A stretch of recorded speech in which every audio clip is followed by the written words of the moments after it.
नमस्कार प्यारे विद्यार्थियों, आप सभी 10वीं बोर्ड के विद्यार्थी ध्यान दें कि अपना जो एक लेसन चल रहा है स्त्री शिक्षा के विरोधी कुतर्कों का खंडन।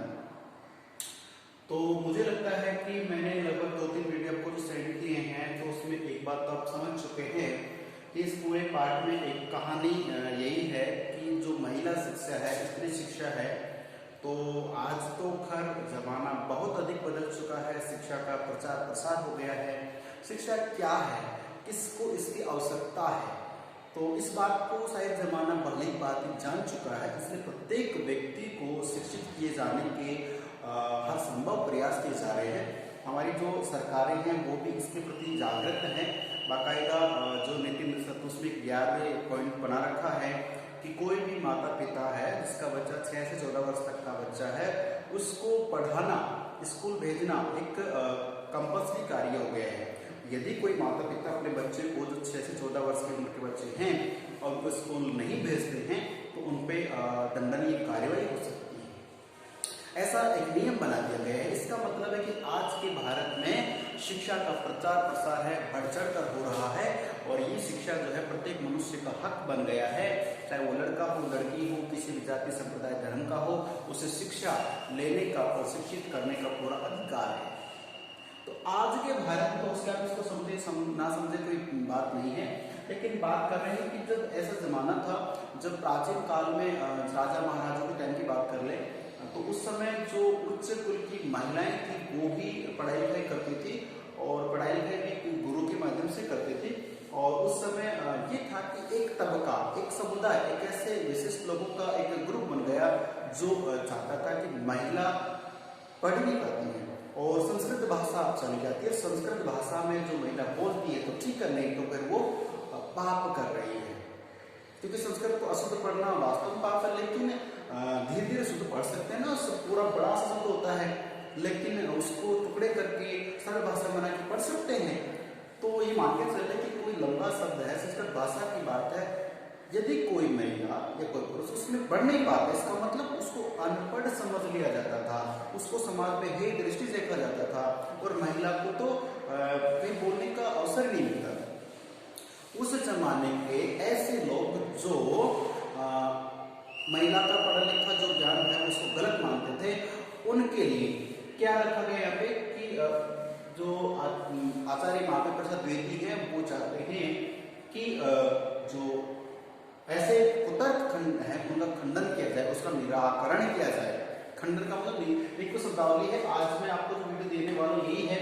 इस पाठ में बहुत से क्लिष्ट शब्द है, डिफिकल्ट शब्द है, कठिन शब्दार्थ है, उनका सरलार्थ आपके सामने पेश किया जाएगा, समझाया जाएगा। जैसे कुतर्क, अनुचित तर्क है।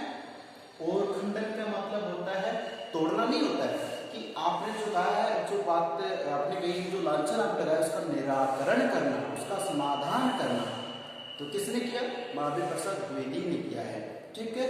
और अब देखते हैं कि ये जो वीडियो हमारा रहेगा इसमें कठिन शब्दार्थ है, कई बच्चों को समस्या आती हैं, तो पाठ को पढ़ते जरूर। बहुत अच्छे बच्चे बोर्ड क्लास में सारे सेंसिटिव अच्छे स्टूडेंट्स हैं और वो सब पढ़ते हैं पाठ को, तो कोई समस्या आती है। तो मैंने पूरे पाठ का निष्कर्ष आपको 2-3 बार बता दिया है और बता देंगे। अब मैं चाहता हूँ कि शब्दार्थ का एक वीडियो बने आपके सामने, कुछ रहने के तौर बताया जाएगा। तो ये शब्दार्थ आपको याद हो जाएंगे तो बस मतलब पाठ को समझने में सहूलियत होगी और पाठ समझ जाएंगे तो आपके जो उत्तर प्रश्न है वो आराम से आप समझ सकते हैं। चलिए देखिए, उपेक्षा और अपेक्षा, मैं दोनों शब्दों के आधार बताता हूँ आपको, जो भी मुझे लगेगा अच्छा वाला। तो अपेक्षा अलग चीज होती है। अपेक्षा होती है उम्मीद, आशा, जो आपके माता पिता आपसे करते हैं या मैं आपसे करता हूं कि मेरा पढ़ाई जो चीज है वो आप मुझे वापस उत्तर देंगे, कुछ पढ़ेंगे। ठीक है ना। तो जैसे उपेक्षा और अपेक्षा दो चीजें। तो अपेक्षा इसमें तो क्या है कि उम्मीद रहती है। ठीक है ना, ये ध्यान रखना है कि माता पिता से आपको उम्मीद है कि हमें प्रोटेक्शन मिलेगा, पढ़ने के लिए पैसे रुपया सब कुछ मिलेगा, है कि नहीं है। मुझे भी आपसे अपेक्षा है कि आप मुझे अच्छी परसेंटेज बना के देंगे तो स्कूल का आपका नाम होगा। अपेक्षा में उम्मीद, आशा होती है। और उपेक्षा, उपेक्षा में किसी का निरादर होता है या हम किसी की परवाह नहीं कर रहे हैं। उस काम क्या कर रहे हैं, उसकी परवाह नहीं कर रहे, उसकी उपेक्षा कर रहे हैं, उसका निराकरण कर रहे हैं। चलिए फिर प्राकृत, तो प्यारे विद्यार्थियों पाली, प्राकृत, अपभ्रंश, संस्कृत, फिर हिंदी ऐसे भाषाओं के रूप बनते आए हैं। तो एक समय था, एक प्राचीन समय की भाषा, लोग अपने मन के भाव किस माध्यम से कहें वो तो भाषा है। तो एक ऐसा जमाना था जब केवल जितना भी बोला गया बस इस चीज को, किसी वस्तु को क्या कहा जाएगा तो रूट शब्दों के आधार पे बस बोले। प्राकृतिक भाषा का नाम है जो प्राचीन समय की भाषा रही है। लेकिन कुछ लोग, जब लगभग सारे लोग प्राकृत बोलते थे और ऐसे जो ज्ञानी पंडित या जो ऋषि मुनि है वो संस्कृत भाषा बोलते थे। तो जिसने संस्कृत बोली वो तो पढ़ा लिखा माना जाएगा, और जो संस्कृत नहीं थी वो अनपढ़ मान लिया गया। इसी बात का यहाँ पे मुद्दा है। वेदांतवादी, वेदांतवादिनी, वेदांतवादिनी मतलब वेदांत दर्शन पर बोलने वाली भाषा को वेदांतवादिनी कहा जाएगा। वेदांतवादिनी महिला भी हो सकती है कि वेदों के बारे में बोलती है। वेदांत दर्शन पर, एक वेदांत दर्शन भी है, वेदांत दर्शन, कपिल मुनि, ध्यान रखना इसका वर्णन किया तुमने। तो वेदांत दर्शन की बात करें तो ये हमारे दर्शन जैसे अलग अलग प्रकार के दर्शन चलेंगे, ठीक है, शाक्य दर्शन, वेदांत दर्शन, कई प्रकार के दर्शन चलेंगे। दर्शन एक फिलोसफी होती है, दर्शनशास्त्र होता है। तो वेदांत दर्शन है उसके ऊपर बोलने वाले को वेदांतवादी भी कहा गया है, ठीक है। चलिए फिर तत्कालीन, ये सब तो नॉर्मल है, आप समझते। तत्कालीन, तत्त एक वो देखो अपने तत्सम और तद्भव ये दो शब्द होते हैं। तो तत्सम उसके समान, तत्सम संस्कृत भाषा के वे शब्द जो हिंदी भाषा में प्रयोग में लेते हैं, और संस्कृत भाषा से जो के त्यों ही हमारी हिंदी में अगर ऐसे हम पढ़ रहे हैं वो तत्सम है। और संस्कृत भाषा के वे शब्द जो आ तो गए लेकिन हमने उनका थोड़ा सा सरलार्थ कर लिया, रूप बदल लिया, वो तद्भव हो गए। तो तत्कालीन उस समय का, तत्कालीन उस समय का, कई बार होता है ना कि जैसे पंजाब राज्य में अमृतसर में पुलिस का प्रवेश करवाया गया, उस तत्कालीन प्रधानमंत्री श्रीमती इंदिरा गांधी ने, तत्कालीन उस समय। प्रश्न आ जाए कि भारत देश जब आजाद हुआ तत्कालीन प्रधानमंत्री कौन था, है? तो जो अंतिम सरकार थी उसका प्रधानमंत्री कौन था? तत्कालीन उस समय का। चलिए बात करें कि तर्कशास्त्र ज्ञाता, तर्कशास्त्र ज्ञाता। तो तर्कशास्त्र ज्ञाता का मतलब तर्कशास्त्र को जानने वाला, सीधी सी बात है। और तर्कशास्त्र का मतलब होता है कि शास्त्रों का जिसको संपूर्ण ज्ञान होता है। तो एक पूरा विद्वान शास्त्री बैठा है, दूसरा बैठा है, दोनों एक दूसरे से वार्तालाप करेंगे शास्त्र को लेकर के, धर्मों ग्रंथों को लेकर के। तो जो शास्त्र ज्ञाता है वो एक दूसरे को तर्क देंगे, अपनी बात को सही ठहराने के लिए उसका सबूत दिया जाता है, ठीक है। आप सभी लोग पढ़ रहे हैं, क्या गारंटी है? क्या गारंटी है? गारंटी एक कार्ड के रूप में बन के आएगी, उसे मार्कशीट कहा जाएगा। कौन सा विद्यार्थी दिन में, रात में, सुबह शाम कितनी मेहनत कर रहा है, तो वो आपका सबूत कहाँ निकल के आएगा? बोर्ड की एग्जाम्स लगेंगे, उसके बाद मार्कशीट आएगी, उसमें पता चल जाएगा किसने पढ़ाई की और किसने मौज मस्ती की है, वो आपको नॉलेज है। ध्यान दें, तर्कशास्त्र क्या था? तर्कशास्त्र को जानने वाला। अभी मैं आपसे पूछता हूँ फ्राइडे सैटरडे को बेटा कौन क्या पढ़ रहा है, तो हाँ सब पढ़ रहे हैं, लेकिन सच्चाई क्या है वो तो रिजल्ट्स में, टेस्ट में पता चल जाती है। चलिए न्यायशीलता की बात करें तो न्यायशीलता से न्याय के अनुसार आचरण करना। न्याय, कुछ व्यक्ति होते हैं न्यायप्रिय व्यक्ति होते हैं, न्यायशील व्यक्ति होते हैं, इसका मतलब है जो न्याय के अनुसार आचरण करता है उसे न्यायशीलता कहा जाता है। कुतर्क, कुतर्क का मैंने अभी बताया था कि अनुचित तर्क होता है, अनुचित, उचित और अनुचित। तो उचित का मतलब तो जो समाज के लिए, सभी के लिए समान हो, अच्छी बात, उसे तो उचित कहते हैं। एक होता अनुचित, अनुचित का मतलब जो उस समाज के लिए, उस जगह के लिए सही नहीं, उसे कहते हैं अनुचित। कई बार एग्जाम क्वालिटर में लिखा होता है कि परीक्षा कक्ष में अनुचित सामग्री लेकर न जावे, ठीक है। तो जैसे मान लो कि आप एग्जाम देने जा रहे हो, चाकू छुरा लेकर थोड़ी जाओ उसमें, है वो ले जाए तो ध्यान रखो। तो ध्यान रखने से क्या होता है कि कुतर्क में क्या गया? अनुचित तर्क होता है। समाज में, परिवार में हम लोग रहते हैं, बैठे वहां पे, तो पूरा परिवार बैठा है, अब वहां पे हमने कोई ऐसी बात बोल दी जो अनुचित है, अशोभनीय है, उसी के लिए कहा जाता है अनुकुतर्क हो जाता है, ठीक है। चलिए प्रगल्भ, प्रगल्भ एक बहुत प्यारा शब्द, इसका मतलब होता है प्रतिभावान। प्रतिभावान का मतलब आप समझते हैं कि प्रत्येक व्यक्ति में विशिष्ट गुण होते हैं। अब वो विशिष्ट गुण किस उम्र में जाके प्रखरित होते हैं, सामने आते हैं, वो कोई नहीं जानता है। आप आज 10वीं तक पहुंच के ऐसे बच्चे होंगे जिसको मैथ से डर लगता है, किसी को इंग्लिश से डर लगता है, किसी को संस्कृत से लगता है, किसी को साइंस से, हाँ कुछ ऐसे भी हिंदी को, तो हिंदी से किसी को लगता ही नहीं। लेकिन सच्चाई यही है कि जितने भी आपके सब्जेक्ट्स हैं उनको आप प्रैक्टिस करके अच्छा बना सकते हैं। ये जो हिंदी भाषा है ये मतलब बिल्कुल आपको ना आसमान के 3 रंग दिखा सकती है, सबसे डिफिकल्ट मानी जाती है, इसकी शब्दावली बहुत क्लिष्ट होती है।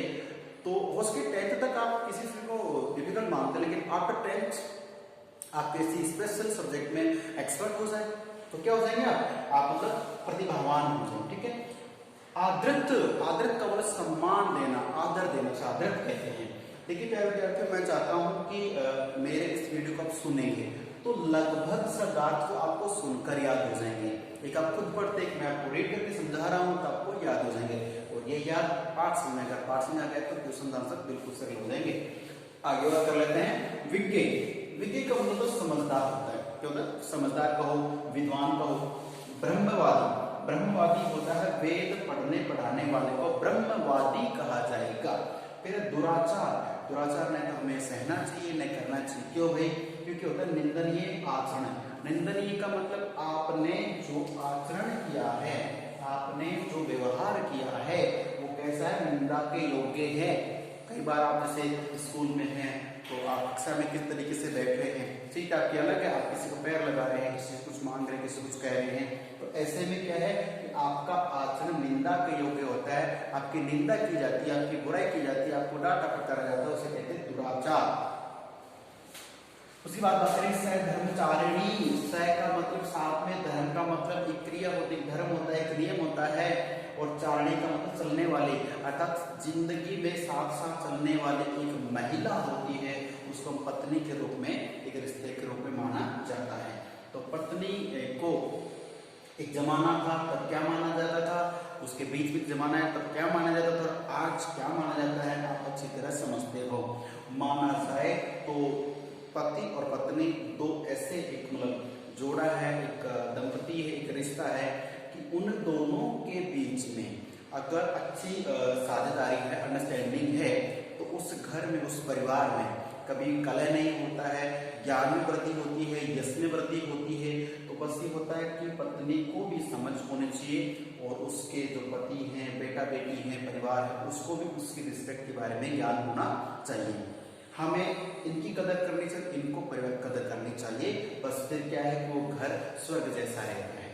ठीक है, आपने सुना भी तो संस्कृत भाषा में तत्र नारीस्तु पूजन्ते रमन्ते तत्र देवता, जहाँ पे नारियों की पूजा होती है, महिला की पूजा की जाती है, वहाँ पे देवता निवास करते हैं।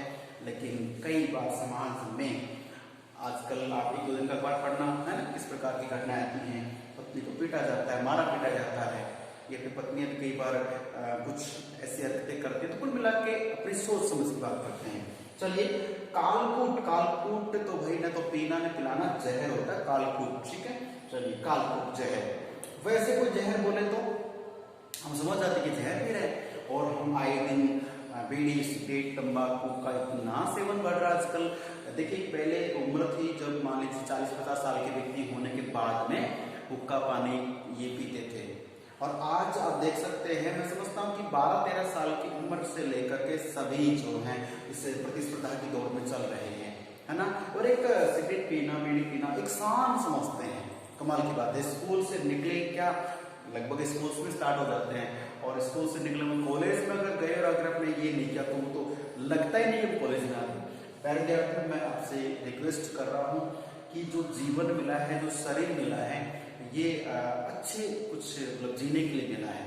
तो बीड़ी सिगरेट पीने से जो है वो जहर ही होता है, कालकूट होता है, लेकिन एक तो किस्तों में है, तो ये जहर इंस्टॉलमेंट के रूप में ले रहे हैं। तो सो प्लीज, जो पहली बात मैं समझता हूँ कि जो 10वीं बोर्ड के विद्यार्थी हैं ऐसी चीजों को शायद जानते भी नहीं और यूज नहीं करते हैं, और अपने आसपास में कोई हमारा जानकार है और कर रहा है तो उसे मना करें। ठीक है।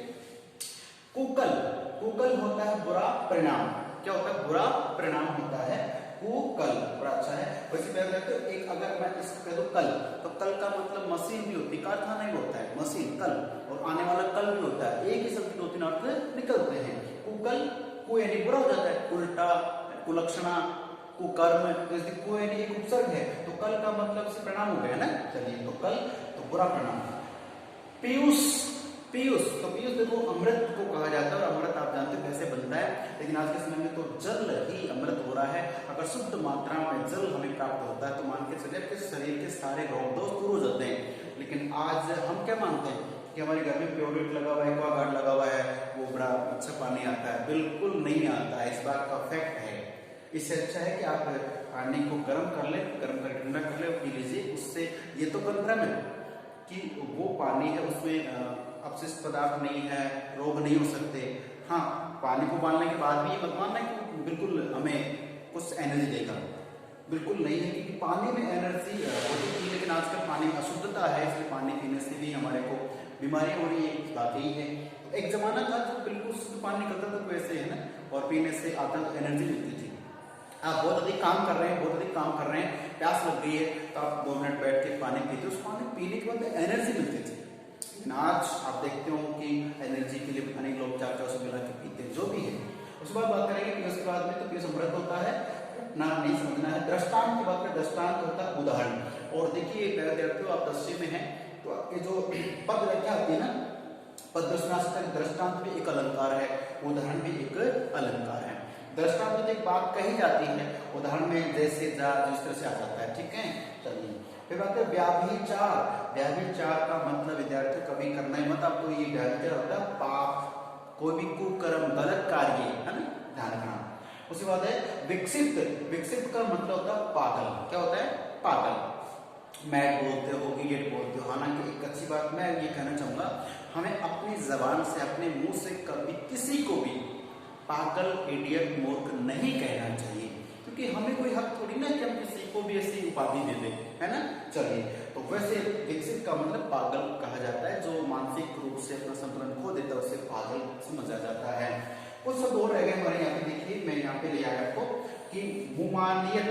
मुमानियत होता है, एक रुमानियत होता है, एक मुमानियत उर्दू भाषा शब्द नहीं है। देखिए मुमानियत यानी रोक या मनाही। हम किसी को रोकते हैं, अभी मैंने रोका ना कि जैसे भाई हमें जहर मतलब बीड़ी, सिगरेट, तंबाकू नहीं पीनी चाहिए। ठीक है, तो ये क्या है कि मैं आपको क्या कर रहा हूँ, रोकने के लिए कह रहा हूँ। कोई भी आपके आसपास से विकृत हो तो उसे समझाने का प्रयास कर। लेकिन एक बात और है, आजकल किसी को भी अपन कोई अच्छी बात, एक बात भी कहेंगे ना, तो वो हमें उल्टा डांटता कि ज्ञान मत दे मुझे ना। और सब ज्ञान है अपने आप में, लेकिन उसे ज्ञान देना भी नहीं चाहिए, क्योंकि जो अपने आप ही जाके उसमें खड्डे में पड़ रहा पढ़ने को। चलिए जो भी है, तो मुमानियत का मतलब होता है रोक के मनाही करते हैं। और अपकार, अपकार एक होता है उपकार। उपकार का मतलब देखिए मैंने शुरुआत में भी शब्द दो थे, अपेक्षा और उपेक्षा, और लास्ट समाप्ति में भी अपकार उपकार बता रहा हूं। उपकार होता है भलाई करना, उपकारी बनो, परोपकारी बनो, मैं पर उपकारी, दूसरे का भला करना, उपकार भला करना। ठीक है, तो अपकार का मतलब ए लग गया, तो ए का मतलब अपकार, तो इसमें आ जाएगा ए ही दूसरे का बुरा करना। और दूसरे का बुरा करना ये तो कतई शोभा नहीं देता है। 10वीं बोर्ड जैसे विद्यार्थियों को तो किसी को भी नहीं देता है, किसी का भी बुरा ना करें। ठीक है, चलिए, तो प्यारे विद्यार्थियों मैं समझता हूँ कि इसमें लगभग डिफिकल्ट वर्ड्स मैंने आपके सामने रख दिए हैं, और कुछ और भी बच रहे होंगे तो आप पूछ सकते हैं। मतलब पाठ में ये जैसे इंग्लिश में होता है, इंग्लिश में आपको जैसे वर्ड्स मिलते हैं, डिफिकल्ट वर्ड्स हैं, मीनिंग्स वर्ड्स है ना, वो समझ में आ जाता है, आप ट्रांसलेशन कर लेते हैं। उसी प्रकार से अगर ये समझ में आता है तो पाठ बिल्कुल सरल हो जाएगा, आप समझ सकते हैं। ठीक है, तो प्यारे विद्यार्थी मिलते हैं अगले वीडियो में, तब तक के लिए नमस्कार, धन्यवाद।